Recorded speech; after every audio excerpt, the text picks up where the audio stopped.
right? So now we're starting to see how we can create these different values in a drawing.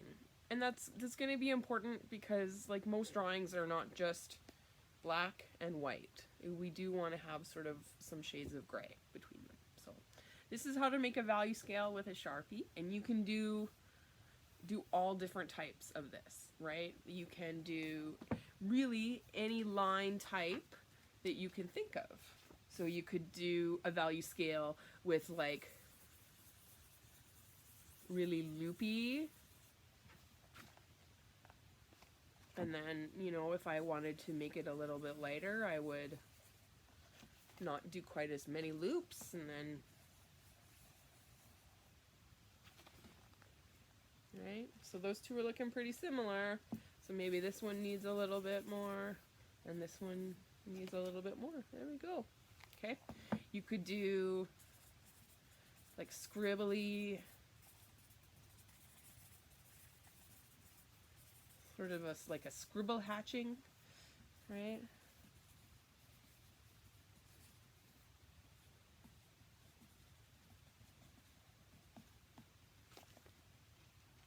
In order to get different intensities. So my next video, I'll show you how you can use some of these types of hatching to make drawings. Okay, so happy Inktober.